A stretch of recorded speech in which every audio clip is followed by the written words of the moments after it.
Milos, a Greek island located in the Aegean Sea. One that you should add to your bucket list of photogenic destinations. Here in this video, I'm going to share you the top places in Milos that you should visit, whether you're a photographer looking for a spot to shoot at, or just an adventurer looking to soak in and embrace the beauty that Milos has to offer. My name is Patrick, my friends call me Patty, and welcome to my YouTube channel. First, we embarked from Greece using the company called SeaJets, which is the best company to use when you're island hopping along Greece.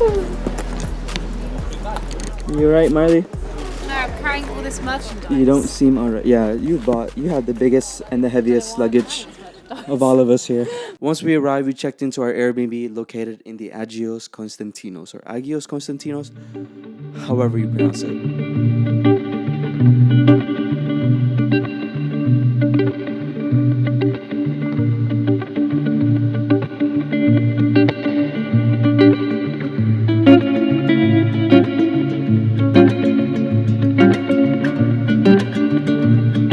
This cute little beach neighborhood in Milos is photogenic itself already. There's a lot of beautiful spots around that neighborhood to shoot at. Even the Airbnb themselves, if you're lucky enough to book a couple nights of stay there. But on top of that, this little beach neighborhood is very, very comfortable to stay in. It just felt very homey, and you can watch the most insane sunsets from this neighborhood. Also, just like a lot of the Greek islands, Milos has cats too.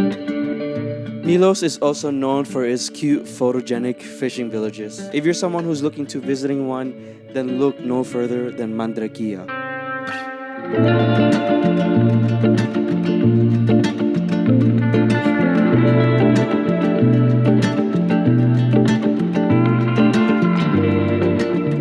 This is by far the most picturesque fishing village in Milos, in my opinion, and it's also a perfect spot to do your fashion photo shoots, your editorial photo shoots for photographers like you and I. And there's also some properties here in this fishing village if you're looking to stay for a night or a couple nights. Besides fishing villages, Milos is obviously mostly known for the many beautiful beaches that it has on the island. One of those beaches that puts a very special place in my heart is FIROPOTAMOS.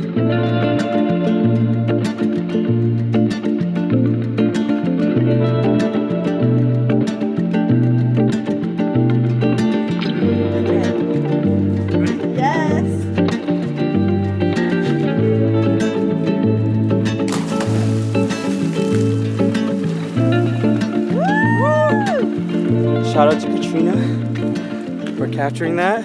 Yeah. I really needed that.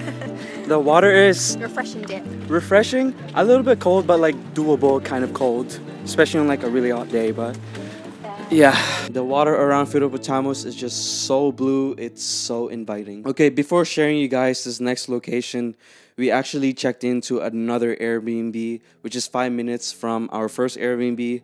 It's 5 minutes from AGIOS Konstantinos, and it is this beautiful property called TERRA MARE Suites.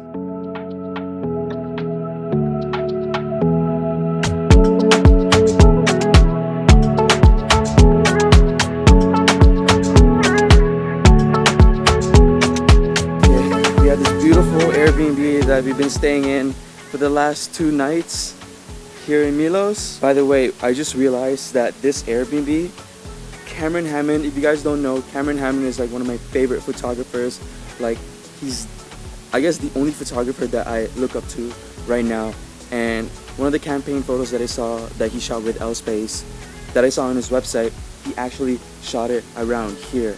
So I feel like I'm kind of like following his path, It's just crazy to think that like one of my favorite photographers has stayed in this Airbnb and has shot around this area.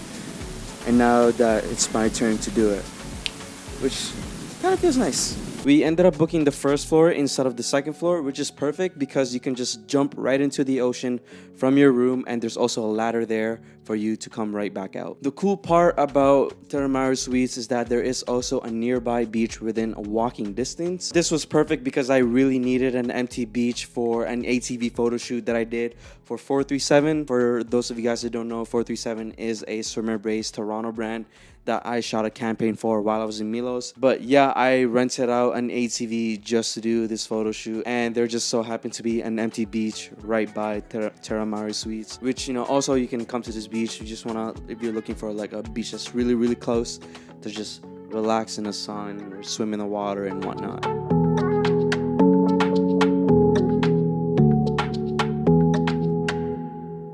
ATV was very fun to ride. It was easy to learn. I like instantly learned right away. The owner taught me how to use it. So just did like one circle drive around a parking lot and I was like, I'm good to go. The only thing though is that if you're driving on an ATV in a very long distance, your right hand kind of gets a little bit numb because of like the engine's vibration and stuff like that. It's a cool experience so far. Lastly, the one location that everybody goes to Milos for, the one location that the locals in Milos will talk to you about, and that is the SARAKINIKO beach.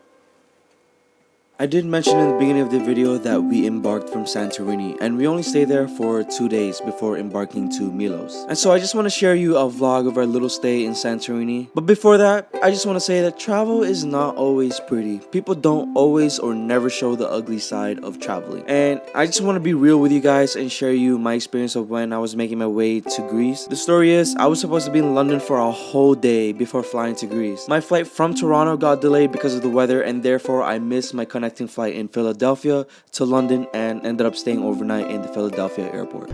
I'm gonna find whatever open American airline gate there is here and just try to find fix this issue. I don't know, guys. Just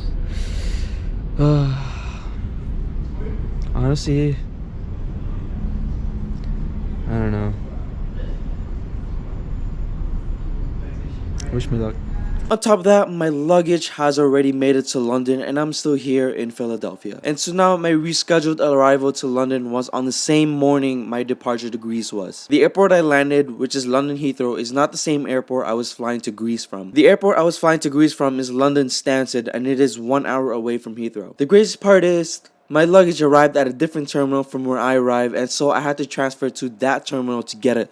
Luckily, I had the Apple AirTag in my luggage, so I knew where it was. Literally a lifesaver. Go get yourself an Apple AirTag. Next flight to Santorini is at 4:35 p.m. today, so it's 1 p.m. right now, so I have time. And so I just stayed in Heathrow and booked myself a last-minute flight to Santorini.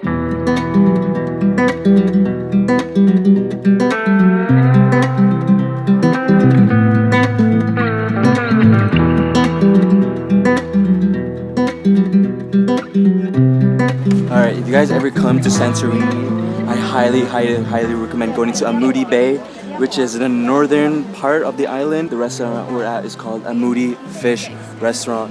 It is so beautiful over here. I highly 100% highly recommend coming here. It might get busy during the day or in the sunset later on due to like tourist traffic, but we were able to find a table around lunchtime here in April, and like we didn't have to reserve a table or anything, we just came in. If you ever come to Santorini, you have to experience this place. And that is all the locations that I have to share to you about Milos. I know there's a lot more locations to show you guys, but it's April when we came to visit Milos, and therefore the ocean, the water, the area, the island is still kind of cold at that time, and some of the locations are only accessible by boats, and unfortunately some of the boats are not available in April. But also I was kind of on a budget, so didn't really have the money to spend on a boat tour.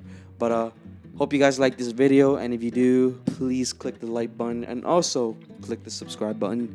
See you later. Peace.